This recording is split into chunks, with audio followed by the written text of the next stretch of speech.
පින්වතුනි අපිට උතුම් සත්පුරුෂයන් වහන්සේ නමක් ලැබුණා. පින්වත් ලොකු ස්වාමීන් වහන්සේ පහළ නොවුණා නම් අපි ඉවරයි. ලොකු ස්වාමීන් වහන්සේ විඳපු දුක් අන්දරාව කෙලවරක් නැහැ. සේරුවිල පන්සලේ තමයි උන්වහන්සේ මහාන වුණේ. මහාන වෙච්ච කාලේ ලයිට් නැහැ පින්වතුනි. මදුරු දැල් නැහැ පින්වතුනි. සේරුවිල කියන්නේ තනිකර මදුරුව. ඊට පස්සේ මදුරුව කකා මදුරුව ෆෑන් නැහැ. මදුරුව කකා දාඩිය දදා පොඩි නින්දක් සහිතව පොඩි හාමුදුරුව ගත කළේ. ඊට පස්සේ එහෙ ගන්නකොට පොඩ්ඩක් ඔය කැකිරි සම්බෝලයි ඕවා තමයි එහෙ තියෙන කෑම. ඉතින් ඒව කකා පොත්පත් තියෙන පොතක් බලාගෙන උන්වහන්සේ සෑය වැඳගෙන හිටියේ. ඊට පස්සේ අනන්ත දුක් විඳා. දුක් විඳලා ඊට පස්සේ ඉගෙනගෙන කොටි කලබල කාලේ ගස් උඩ ඉඳලා ලඳු කැලෑවල ඉඳලා ජීවිතේ බේරගත්තේ. එහෙම ඉඳලා තමයි විශ්වවිද්‍යාල අධ්‍යාපනය කරන කාලේ කොළඹට ඇවිල්ලා සමහර කොළඹ විහාරවල ඉඳලා තියෙන්නේ පිළිකන්නේ. ඇතුළට අරගෙනමුත් නෑ මේ වගේ ඉඩ නෑ කියලා. අවුරුදු 3ක් පිළිකන්නේ පුංචි ලෑල්ලක ඉඳලා තියෙනවා පින්වත් ලොකු ස්වාමීන් වහන්සේ. ඉතින් ඒ ලොකු ස්වාමීන් වහන්සේ එහෙම ඉන්නවා දැක්ක හාමුදුරුවෝ අපිට කිව්වා ඔබ වහන්සේලාගේ ගුරු හාමුදුරුවෝ දැන් ඔහොම හිටියට අවුරුදු මෙච්චර කාලයකට කලින් පිළිකන්නේ හිටියා ඒ ඉච්චර දුක් විඳා කියලා. ඊට පස්සේ තමයි කැම්පස් යන කාලේ උන්වහන්සේ මේ ත්‍රිපිටක පොතක් දැකලා කියවලා හොයා ලංකාවේ හැමතැනම ත්‍රිපිටක පොත් නෑ එතකොට. තියෙන කෙනෙක් දෙන්නෙත් නෑ. පොත් ප්‍රදර්ශන වල කාවෝ කාලා විසික කරලා තියෙනවා. ඒ කොළ එකතු කරලා හදපු පොත් අදටත් පොල් ගහවලා තියෙනවා.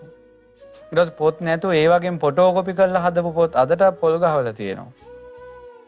උන්වහන්සේ ත්‍රිපිටක පොත් ටික හොයාගත්තේ එහෙම.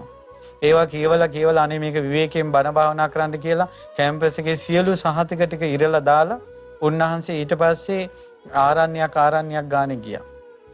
ඊට පස්සේ මේක මෙහෙ කරගන්න අමාරුයි කියලා උන්වහන්සේ හිමාලයට ගියා.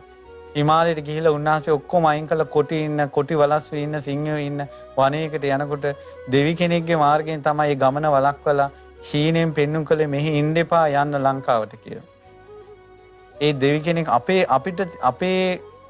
වාසනාවකට ලොකු ස්වාමීන් වහන්සේටත් වැඩිය අපේ වාසනාවට ඒ දෙවියා වෙන්නේ හිටියේ.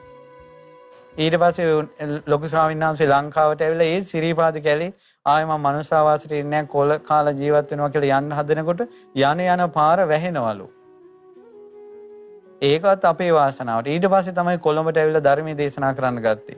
අපි දැන් මේ ලක්ෂ සංඛ්‍යාත පිරිසකට බණ කිව්වට ලොකු ස්වාමීන් වහන්සේ ඉස්සෙල්ලාම බණ කිව්වේ 4 දිනකට. ඒ කාලේ ටීවී නෑ, බපල් නෑ, මොකක්වත් නෑ. අපි දැන් මේ වගේ සුන්දර මණ්ඩපවල බණ කිව්වට උන්වහන්සේ අනිත් අයගෙන් බැනුම් අහා තමයි උන්වහන්සේ පොඩි ටකරම් මඩුවල බණ කිව්වේ. ඊට පස්සේ මෙහි බණ කියනකොට අරහෙන් ටකරම් වලට ගල් ගහනවලු. ඊළඟට ළඟ සද්දෙට කෑ ගහනවා. ඇයි මේ බණ නතර කරන්න? බැරිම තැන තමයි පොල් ගහවල ගිහිල්ලා ওই පොඩි පොල් අතු පැලවල් පහක පොඩි ආරාමයක් හදාගත්තේ. බීමට ඉටිරෙදි දැන් මේ වටේ ඉටිරෙදි මේ ගහගත්තේ. එහෙමවත් කරගන්න විදිහක් නැහැ. ඊට පස්සේ උන්වහන්සේ ළඟ මේ ගෙදරකින් වතුර එල්ල හාමුදුරනේ ගන්න කියලා පහුවදා යනකොට ඒ පාරට කටුකම්බි ගහලා. ඊට පස්සේ උන්වහන්සේ කැලේ ඇවිදලා යනකොට වතුර උල්පතක් හොයාගෙන ඒ වතුර උල්පතෙන් තමයි අද ලක්ෂ සංඛ්‍යාත පිරිසක් පොල් ගහවල වතුර බොන්නේ.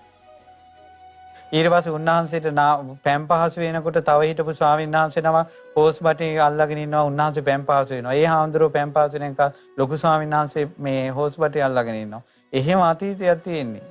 මිනිස්සු හිතන්නේ මේවා ආකාශයෙන් පහළ වුණා කියලා.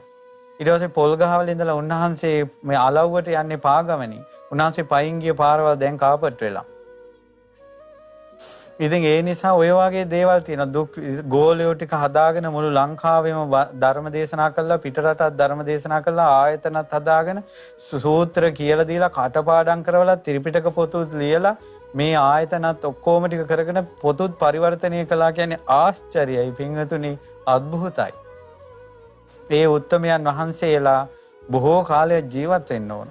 ඒ උන්වහන්සේලාගේ කරුණාව නිසා නේද මම හිතලා මෙහෙම කරනවා කියලා මම මේ ධර්ම දේශනාව මම තීරණය කළේ නෑ.